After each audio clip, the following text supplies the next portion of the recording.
5 وقت آ کر آپ نماز پڑھ لیجئے، ہزاروں روپیہ آپ صدقہ و خیرات کر لیجئے، رمضان کے مکمل روزے رکھ لیجئے، تہجد کی نماز پڑھ لیجئے، لیکن آپ کی زندگی میں یہ تعویذ گنڈے والی چیز ہے تو آپ کا عمل اللہ کے پاس قبول ہونے والا نہیں ہے۔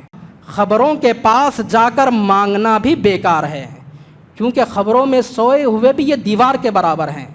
جس طرح دیوار میں روح نہیں ہے، ان خبروں میں سوئے ہوئے لوگوں کے اندر بھی روح نہیں ہے، نہ وہ مدد کر سکتے ہیں، نہ وہ سن سکتے ہیں، نہ وہ نفع پہنچا سکتے ہیں، نہ وہ نقصان پہنچا سکتے ہیں۔ یہ عقیدے کا بگاڑ ہے۔ اگر ہم اللہ کو چھوڑ کر غیر اللہ سے مانگتے ہیں تو یہ بھی عقیدے کا بگاڑ اور ہمارے اعمال قبول نہ ہونے کے اسباب میں سے ایک سبب ہے۔ قرآن پڑھنے کے لیے ہے، قرآن پڑھ کر عمل کرنے کے لیے ہے۔ قرآن کو کسی گھر کے دیوار یا چھت پر لٹکانے کے لیے اللہ تعالیٰ نے نازل نہیں کیا۔ قرآن کو جب تک ہم پڑھ کر اس پر عمل کر کر شفا حاصل نہیں کریں گے تب تک قرآن ہمارے لیے شفا نہیں ہے۔ سورہ توبہ سورہ نمبر 9 آیت نمبر 31 میں اللہ تعالیٰ نے کہا اتخذوا احبارهم ورهبانهم اربابا من دون اللہ۔ ان لوگوں نے اپنے بزرگوں کو اپنا رب بنا لیا ہے۔ جو لوگ اللہ کی بات کو چھوڑ کر کسی کی بات پر عمل کرتے ہیں، جو لوگ اللہ کے رسول کی بات کو چھوڑ کر کسی اور کی بات پر عمل کرتے ہیں، اللہ نے کہا کہ ان لوگوں نے اپنے بزرگوں کو رب بنا لیا ہے۔ وَكُلَّ مُحْدَثَةٍ بِدْعَةٍ وَكُلَّ بِدْعَةٍ ضَلَالَةٍ وَكُلَّ ضَلَالَةٍ فِي النَّارِ۔ فأعوذ بالله السميع العليم من الشيطان الرجيم، بسم الله الرحمن الرحيم۔ يا أيها الذين آمنوا اتقوا الله حق تقاته ولا تموتن إلا وأنتم مسلمون۔ يا أيها الناس اتقوا ربكم الذي خلقكم من نفس واحدة وخلق منها زوجها وبث منهما رجالا كثيرا ونساء واتقوا الله الذي تساءلون به والأرحام إن الله كان عليكم رقيبا۔ يا أيها الذين آمنوا اتقوا الله وقولوا قولا سديدا يصلح لكم أعمالكم ويغفر لكم ذنوبكم ومن يطع الله ورسوله فقد فاز فوزا عظيما۔ وقال الله تبارك وتعالى في موضع آخر ومن يكفر بالإيمان فقد حبط عمله وهو في الآخرة من الخاسرين۔ ہر قسم کی تعریف، بڑھائی و کبریائی اس ایک اللہ عز و جل کے لیے لائق و سزاوار ہے، جو اللہ ساری کائنات کا خالق و مالک، رازق اور پالنہار ہے۔ وہی اللہ سبحانہ و تعالیٰ ہے جس نے توحید کا پیغام اس کائنات میں عام کرنے کے لیے، توحید کی طرف لوگوں کو بلانے کے لیے، ایک اللہ کی عبادت کی طرف لوگوں کو بلانے کے لیے اس کائنات میں پے در پے انبیاء علیہم الصلاۃ والسلام کو مبعوث کیا۔ اسی لیے لاکھوں کروڑوں درود و سلام نازل ہوں ان تمام انبیاء علیہم الصلاۃ والسلام پر، خصوصیت کے ساتھ میرے اور آپ کے آخری نبی سرور کونین تاجدار مدینہ احمد مجتبیٰ محمد مصطفیٰ صلی اللہ علیہ وسلم پر، جن کی ساری زندگی توحید کو اپنانے میں، جن کی ساری زندگی توحید کو بیان کرنے میں، جن کی ساری زندگی توحید پر عمل کرنے اور کروانے میں گزری۔ اللہم صلی وسلم علی نبینا محمد۔ اس ناقص حمد و صلات کے بعد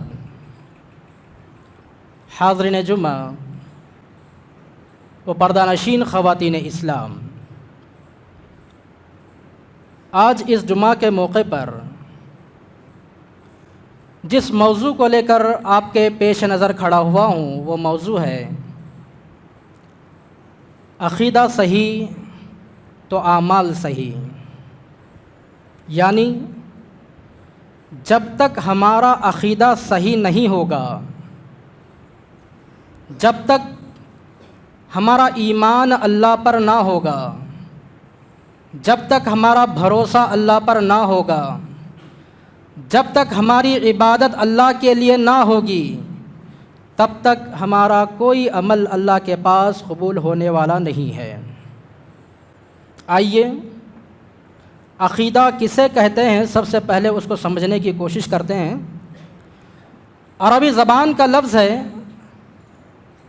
گرہ لگانا، جس کو ہم گھاٹی ڈالنا کہتے ہیں۔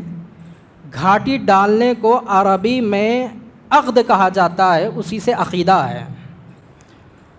اور عقیدہ کا اصطلاحی معنی اگر ہم بیان کریں، اس کی تعریف اگر ہم بیان کریں تو اس کا اصطلاحی معنی یہ ہے کہ عقیدہ یعنی اللہ کے ساتھ ہم اپنے آپ کو مضبوط طور پر باندھ لیں، اپنے رشتے کو اللہ کے ساتھ مضبوط کر لیں، ہمارا یقین، ہمارا بھروسہ، ہمارا ایمان، ہمارا توکل صرف اور صرف اللہ کی ذات پر ہو، اسی کو عقیدہ کہا جاتا ہے۔ اگر ہم عقیدے کی اہمیت اور ضرورت کی بات کریں تو انسان کی زندگی میں صحیح عقیدہ ہونا اتنا ہی ضروری ہے جتنا ضروری ایک عمارت کے لیے، ایک بلڈنگ کے لیے، ایک گھر کے لیے ایک پکے بیس کا ہونا، بنیاد کا ہونا ضروری ہوتا ہے۔ عقیدہ انسان کی زندگی میں بنیاد کی حیثیت رکھتا ہے۔ اگر کوئی انسان گھر بناتا ہے، کوئی عمارت بناتا ہے، کوئی بلڈنگ تعمیر کرتا ہے تو عمارت بنانے سے پہلے بیس ڈالتا ہے، بنیاد رکھتا ہے۔ اب جس کی بنیاد جتنی زیادہ مضبوط ہوگی، اس کا گھر، اس کی عمارت اتنی ہی زیادہ مضبوط اور زیادہ دیر تک قائم رہے گی۔ بالکل ویسے ہی انسان کا عقیدہ جتنا زیادہ مضبوط رہے گا، انسان کا عقیدہ جتنا زیادہ صحیح رہے گا، اتنا ہی ہمارے اعمال اللہ کے پاس قابل قبول ہوں گے۔ عقیدے کی اہمیت اور ضرورت کی بات کریں تو انسان کے جسم میں جس طرح روح کی ضرورت ہے، جس طرح روح کی اہمیت ہے، اگر انسان کے جسم سے روح نکل جائے تو انسان مردہ قرار دیا جاتا ہے، انسان ناکارہ قرار دیا جاتا ہے۔ جس طرح انسان کے جسم میں روح کی اہمیت اور ضرورت ہے، ویسے ہی مسلمان کی زندگی میں عقیدے کی اہمیت اور ضرورت ہے۔ اگر ہماری زندگی میں صحیح عقیدہ نہ ہو تو ہماری زندگی مردہ زندگی ہے۔ تو آئیے عقیدے کی اس اہمیت اور ضرورت کو سمجھنے کے بعد ہماری زندگی میں عقیدے میں کہاں کہاں بگاڑ ہے، چند چیزوں کو قرآن اور حدیث کی روشنی میں سننے کی کوشش کرتے ہیں اور اللہ سے دعا کرتے ہیں کہ اللہ تعالی ہمارے عقیدے کو صحیح اور مضبوط فرمائے۔ اگر ہم عقیدے کے بگاڑ کی بات کریں تو ہماری زندگی میں جو ہمارا عقیدہ بگڑا ہوا ہے، سب سے پہلے نمبر پر شرک آتا ہے۔ جس کی زندگی میں شرک ہو، سمجھو کہ اس کا عقیدہ صحیح نہیں ہے، کیونکہ شرک سب سے بڑا گناہ ہے۔ اور اللہ سبحانہ و تعالیٰ نے قرآن مجید میں فرمایا ان الشرک لظلم عظیم، شرک سب سے بڑا گناہ ہے۔ کیوں؟